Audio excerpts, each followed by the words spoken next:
You hold your phone out at arm's length and tap the screen without thinking. Your thumb glides. Icons move.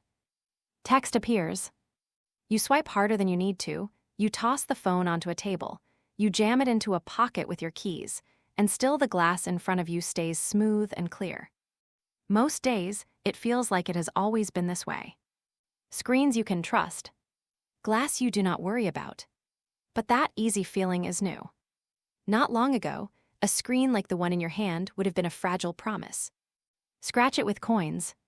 Crack it with one short fall. Fog it with tiny lines until the image behind it looks tired and old.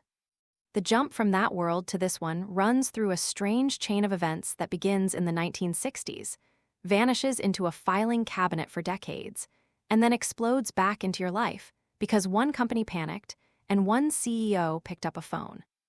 You live every day on the other side of that phone call. Back in the 1960s, long before smartphones, the glass company Corning was experimenting with a process called chemical strengthening. Its engineers wanted glass that could bend a little without breaking. They wanted glass that could take an impact and survive. They melted an aluminosilicate mixture and then put the finished glass into a hot bath of molten salt. In that bath, small sodium ions in the surface of the glass traded places with larger potassium ions from the salt.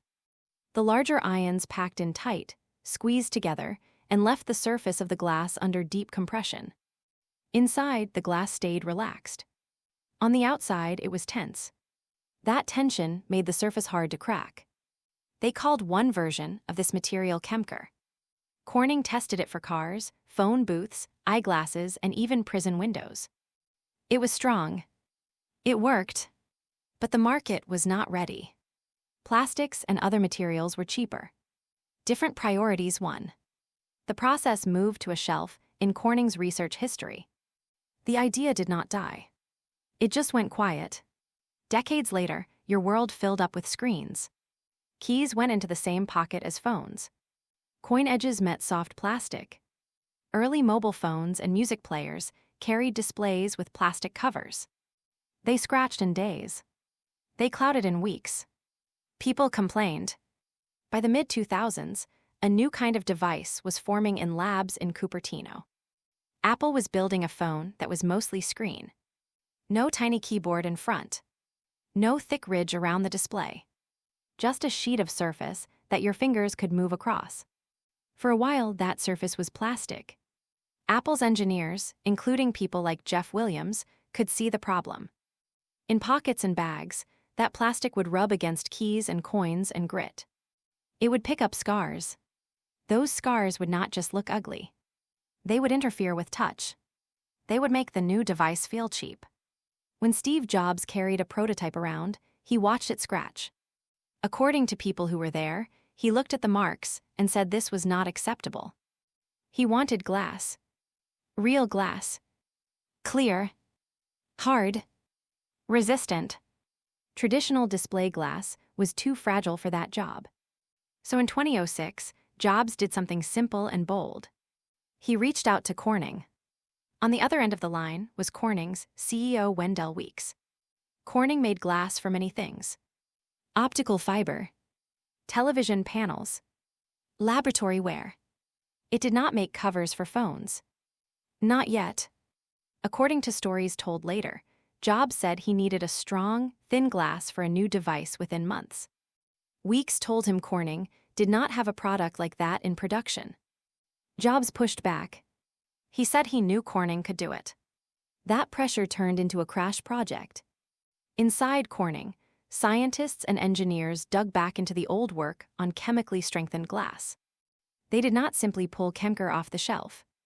They redesigned the composition. They tuned it for a new process, Corning's fusion draw method, which could make glass sheets that were very thin and very smooth. They looked for a balance that would resist scratches and breaks, but still work in mass production. Out of that pressure and that old knowledge came a new family of glass that would later carry the name Gorilla Glass.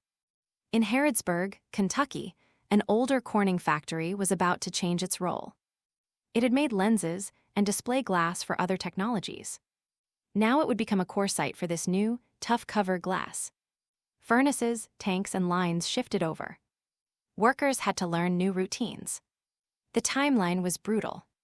On Apple's side, teams scrambled to redesign the first iPhone's front so it could hold a sheet of glass instead of plastic. On Corning's side, teams scrambled to scale up glass that had only just proven itself in labs. The early batches were not for a slow test. They were for launch. You would never see that stress in the stage presentation. When the first iPhone appeared on a stage in January 2007, its screen was still plastic. Jobs showed a glossy, reflective front. He slid his finger to unlock. He pinched and zoomed. He did not talk about the cover material. By June, when the iPhone reached stores, the surface over that screen was glass. In an Apple press release, the change from plastic to glass was a small note. To you as a buyer, it just felt right. It felt solid when you tapped it.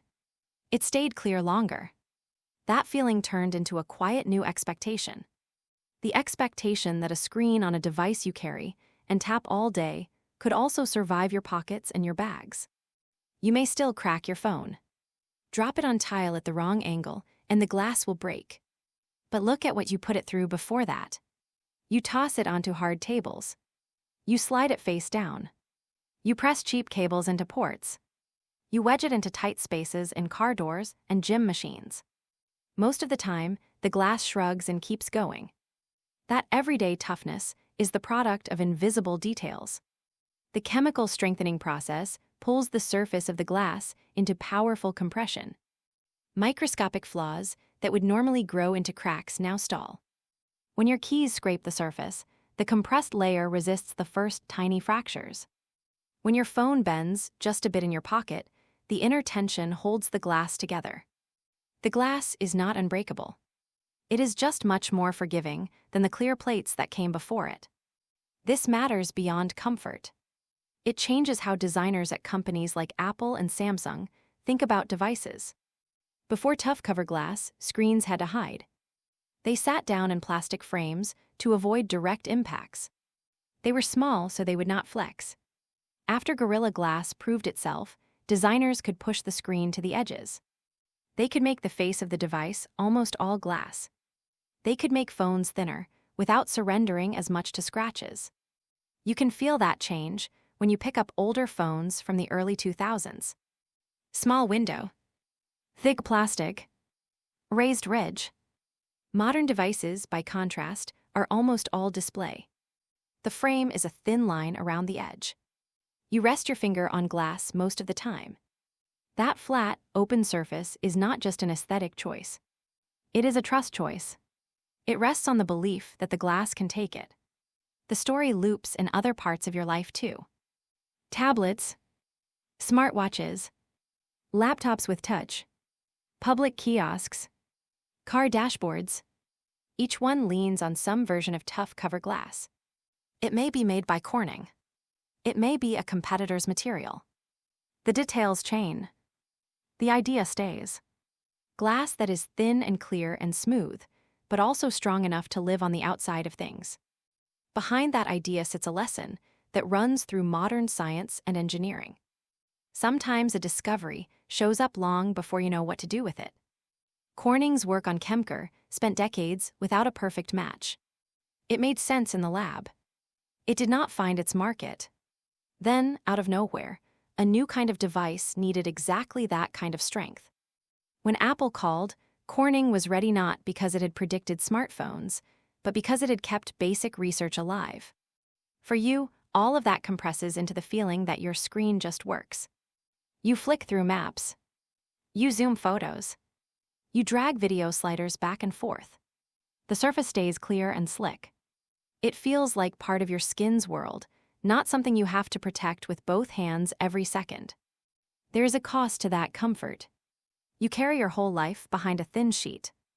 Messages, bank accounts, health data, work. If that sheet fails at the wrong moment, your smooth interactions turn into shards and repairs and lost time. That is why so much energy goes into every new generation of cover glass. Corning has released versions of Gorilla Glass with better drop resistance, better scratch resistance, or both. Other companies test new chemistries, new ion exchange recipes, new ways of layering glass with plastics. They run machines that drop weights on test plates over and over until they shatter. They drag sandpaper across surfaces for hours. They push on the edge of what glass can do so you can keep treating your screen like a casual object instead of a delicate instrument. If you watch very old videos of people using early touch devices, you can see how nervous they look. Slow taps. Careful holds. Now watch people on a train or in a hallway. Thumbs fly. Phones spin.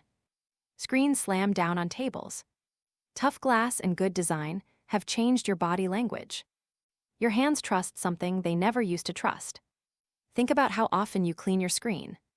You wipe it on your shirt. You drag a cloth over it. You scrub with a corner of a sleeve. Older plastic would haze and pit under that treatment. The hardened surface you use now stays clear much longer. It is easy to overlook because it fails quietly. You notice the times the glass cracks. You do not feel all the times it could have cracked and did not. Those saved failures are scattered through your days. A near miss when your phone slides across a counter. A minor drop from a desk.